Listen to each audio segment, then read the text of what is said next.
Here's why you're stuck in your life and you can't move on. So many people are literally stuck in a box their entire lives.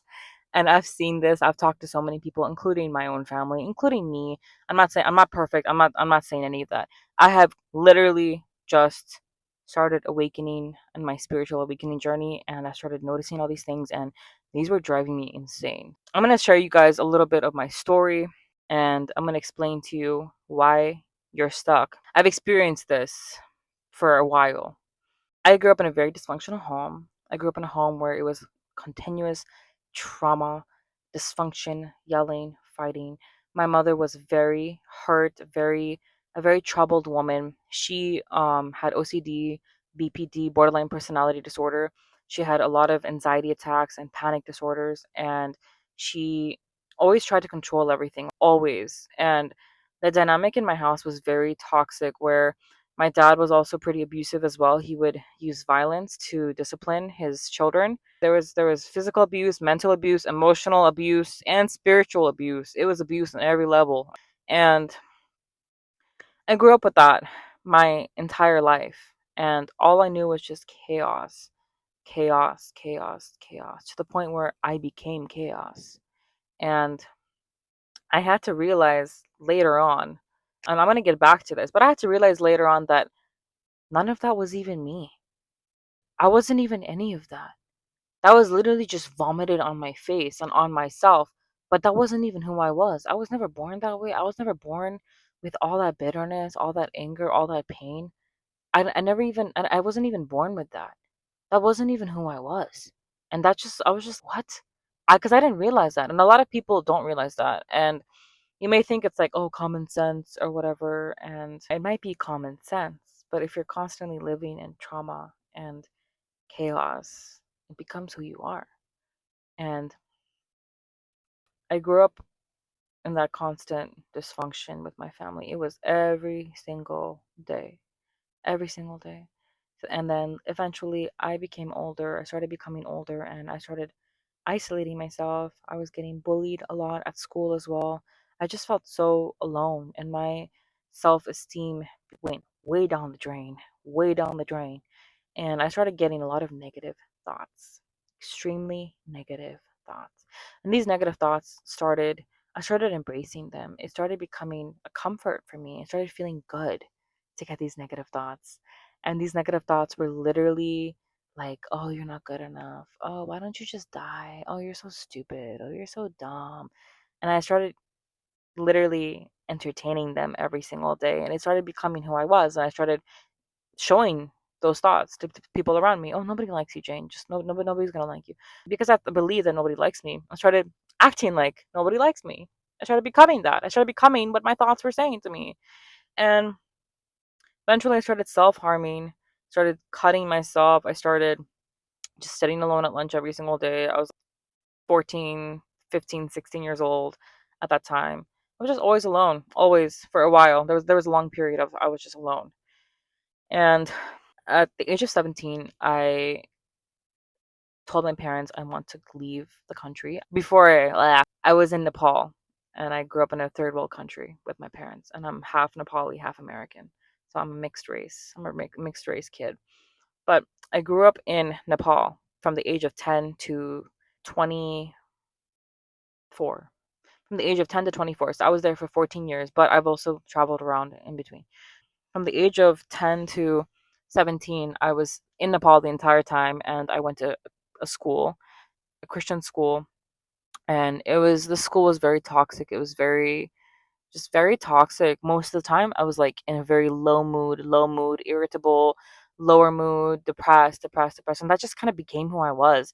I don't even realize it. And it was mainly because my parents were in continuous dysfunction and trauma, and then it started becoming who I was, and I started embracing that, and I just started feeling like crap because my daily life was just continuous mental torture, mental and emotional torture and abuse and yelling and chaos. And my parents finally let me leave at 17 for like a year, and I went to California, and I went to California to heal. I really did my best to heal. And that's when I discovered I had disassociation. That's actually when I discovered that. I discovered I had a thing called disassociation. I basically felt disconnected from my entire body. I didn't even feel like I was real. That is what disassociation means. And that's basically a trauma response from your brain. Your brain actually disconnects you from your conscious mind. It disconnects you from your body and your environment. So where you actually feel like you're in a dream state. And I struggled with that for years. And I told my psychiatrist in California, I was like, oh, please just help me. I don't know what's going on. She made me realize what disassociation was. And then she also diagnosed me with borderline personality disorder. But I kind of brushed it off. I was like, eh, whatever. And then I started noticing I had a lot of reckless behavior, a lot of reckless, impulsive behavior where I was cutting myself. I didn't know how to regulate my emotions. I didn't know how to be calm. Everything for me was extremely stressful. I was very sensitive to everything. I would start binge drinking or smoking or just doing reckless behavior all the time. I had anger issues, mood swings. I was extremely afraid of abandonment. All these signs point to borderline personality disorder. And before I move further, I'm going to tell you right there, borderline personality disorder, it doesn't mean you're sick. It doesn't mean you're mentally ill. It literally just is a dysfunction that you've learned. That's all it is. All these disorders, all these diseases or whatever, these are just dysfunctions and behavioral patterns that you've learned as a young person to cope with the trauma that you had to deal with. That's all it is. It is not a life sentence. It is not who you are for the rest of your life. It literally just is things that you've learned, and you can always unlearn them and become better. You can always heal it and do better. It's possible. After California, my parents made me come back because of my behavior. I was not doing okay mentally. I was having a lot of mental health issues, and I had to come back to Nepal, and they made me do nursing school. That was also very difficult for me, and I did not want to go back to Nepal. I really didn't want to, but they forced me, and I was stuck, and I felt even more stuck. But my mom, she gave me hope, and she was like, "Well, if you get a career as a nurse, if you study nursing for 3 years here, then you can go to America and live your life and do whatever you want." And I was like, fine. I made a deal with her. I was still extremely I was still extremely sad, depressed. My mood became very low. I started popping pills. Every time I felt really bad, I would just pop pills or smoke cigarettes, or I started getting addicted to cigarette smoking. I would smoke a lot. I would binge drink, I would go partying. I would do a lot of reckless behavior. And and so I started my nursing school, and I was in nursing school. Nursing school was hell. Then lockdown happened, and lockdown was even more hell because it was just like I was literally stuck. We were literally stuck in our house for an entire year. We could not leave for an entire year. I was literally stuck there for like a year and a half. And we were doing online nursing classes and things like that, which was wild. It was just like continuous up and down, up and down. And that's when I officially got diagnosed with borderline personality disorder and PCOS, polycystic ovarian syndrome. Because at that time I was having a lot of health issues, like a lot of health, like mental health issues, physical health issues. Plus, I gained like 20 pounds, 20 or 30 pounds I gained within a few months. I just gained a lot of weight. And I was also on, and then the doctor put me on medication. They put me on lithium. They put me on like sertraline, like GABA, like all these like random meds. I was put on like a lot of different meds, and it did help me for a period of time, but after a while, and I started doing basically I've hit rock bottom like so many times in my life, multiple, almost every year I've at least hit a rock bottom. That's a fact, almost. And during the lockdown time, I got diagnosed with the PCOS and the BPD, and it was because I hit rock bottom. I was like extremely getting suicidal thoughts, trying to just end it. I felt extremely stuck in my life. I just felt like there was no purpose to life, no point of life. And I really tried to do my best. I started like doing therapy, going to the doctor. They put me on meds to regulate my emotions and my hormones and everything. And I tried to work out. I tried to eat healthy. And no, I did okay for some time. I would always go back and struggle back or end up just going back to my previous lifestyle, or sometimes I would stop for a while and then I would start again, or I stopped for like a year or something and then I would start again. I'm talking about smoking and eating junk food and things like that. And eventually I reached a point where I almost died. And I've almost died multiple times actually, which is insane. I've literally almost died multiple times throughout my life. And each time, God has saved me. God has always saved me every single time. He's always watched over me every single time. And but one time when I almost died, my appendix was about to burst, and that was this was one point where I really hit my rock bottom.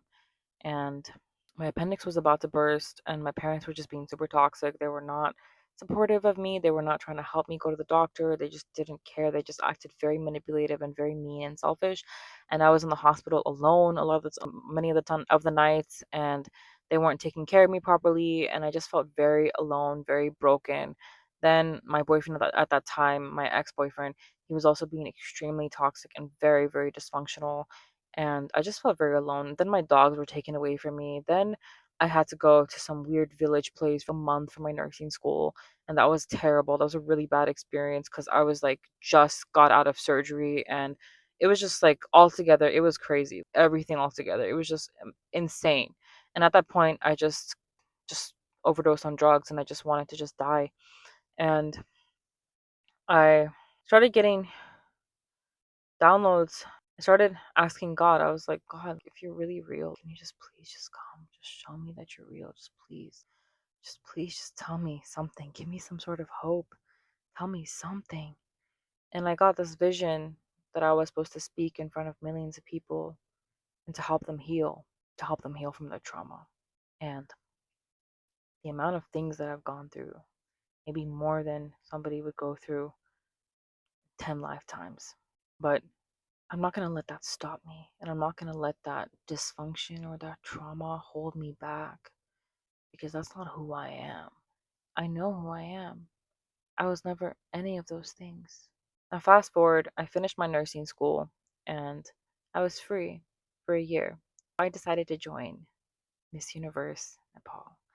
I was still plus size at that time. I was still had PCOS. I was going on and off trying to just fix my health and fix my lifestyle and things like that. But of course, I struggled, and I joined the gym. At least I joined the gym, but I just it was hard. It was just hard because I didn't know how to actually build habits, and I thought like, oh, it's so hard, I can't do it. But and then in another video, I'll tell you about how the power of your own mind, how powerful it is, how you can literally just control your mind. It's so easy. But I just kept thinking. I basically, after my suicide attempt, I joined Miss Universe after about 6 months after that. And I just took that risk. I was like, let's just have fun. What am I going to do? I finished my nursing school. I'm a nurse now. So I'm here in Nepal for some time. Might as well join Miss Universe Nepal. And I joined it. And I had no idea I would win. I had no idea. I never thought I would win. I never thought any of these things would happen. But I ended up winning. And I ended up inspiring people to really love themselves and to hold themselves dear. And still, I would still struggle with self doubt, with hating myself. But that still, I had to realize a lot of things. I had to unpack a lot of things.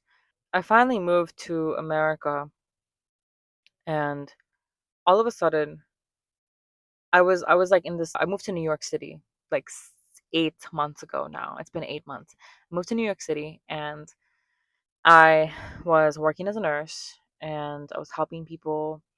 I started learning a lot about people on the outside world, how they act, how they treat people, how people are so bitter, so angry. There's no happiness, there's no joy.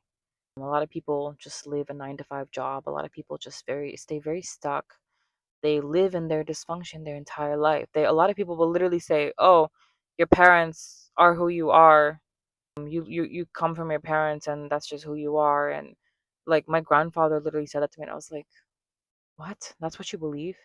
But I used to believe that too because I was told that. I believed what I was told. But I started questioning things, and I started questioning things After New York Fashion Week, New York, there was a huge political thing that was going on in New York Fashion Week. I was there to be a model, and like so many people, like I just started observing. I started observing how people really were. Before I was trying to be like other people, I was trying to fit in so hard. I was trying to be a certain way so I could be accepted or fit in or so I could grow my career or whatever. But then eventually I started observing, who are these people? What are they actually doing? What is the point of all of this? Why are people so such clout chasers? Why are people so obsessed with fame or validation or social media or just wanting to be seen on a stage for 10 seconds or wanting to walk for brands or any of these things? Like, why does it matter? Why is it so important to them? And it's all vanity, it's all fakeness, it's not love, it's not realness. And the real point of life is love. It's not trying to be on social media or trying to be cool or whatever. Anyways, I I was in my 9 to 5 job working as a nurse. I started getting extremely burnt out. It was very difficult for me, and all of a sudden my mom dies. Literally, she just dropped dead. Dropped dead. And I was never really close to her ever in my life because like I said, she was extremely dysfunctional. She had extreme dysfunction.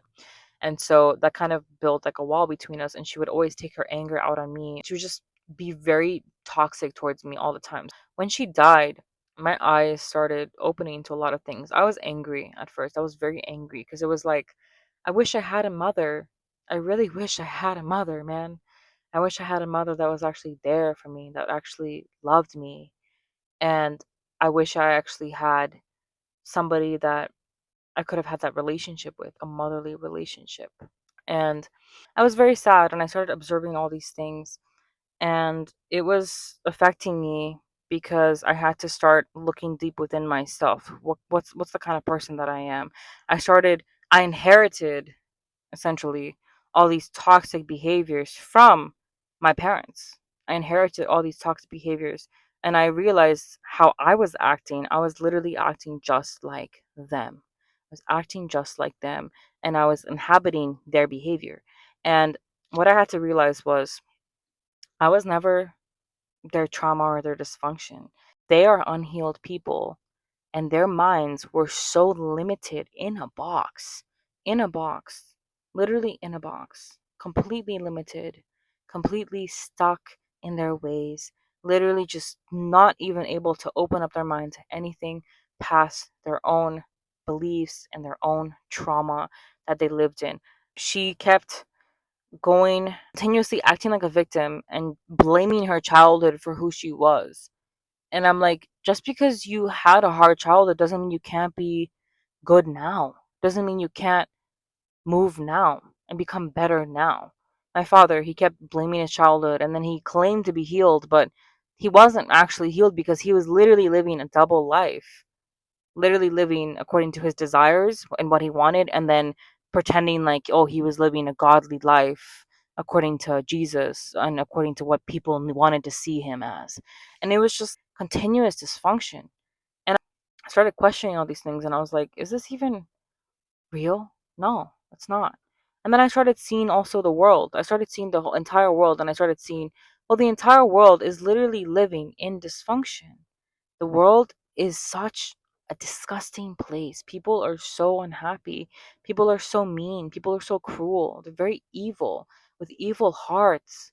We have so much evilness inside us. We're literally born in sin. We're literally born in dysfunction. With the whole definition of a generational curse or generational trauma, it's literally passing down genetic diseases, but diseases of the mind, diseases of your body, diseases of your lifestyle, how you lived, right? It's genetic, but it's also spiritual. It's also mental. It's also emotional. You literally pass down whatever it is you had to your children. That's a fact. And then their children will pass it down to their children. And it'll keep going over and over again until somebody stops, literally stops, and is like, no, I'm not going to do this anymore. I choose to not do this anymore. I choose to not be this way anymore. I don't want to be this way anymore. And I'm going to become better. I choose to be better. I choose to get out of that stuckness. I choose to get out of that dysfunction because, for example, my mother treated me like that, but it doesn't mean I'm going to treat my daughter like that. Or my father treated me like that. I'm not going to treat my son like that or my daughter like that. Or I'm not going to treat the people around me the same way that I was treated before, because that's how you break that curse. That's how you break that trauma. That's how you break that dysfunction. Do you know why so many people are so bitter? Because I've seen so many people are so bitter. There's so much bitterness. And bitterness comes from rejection. So when you're constantly rejected, right? Because essentially we all want to feel love. We all want to be loved. We all want to love. All of us want to feel that way. All of us want to be validated and loved and seen and heard. But when you're not loved, especially by, for example, your parents or your people that you care about, like your friends or your family, when you're not loved or so-called rejected, or they treat you in a bad way, that's when you start internalizing. A lot of the times you'll internalize that pain, and it'll start becoming bitterness. It'll literally start inhabiting as bitterness inside of you, because it becomes sadness and pain, and then that pain and sadness turns to anger, and that anger turns to bitterness if you do not deal with it, and if you do not let it all go.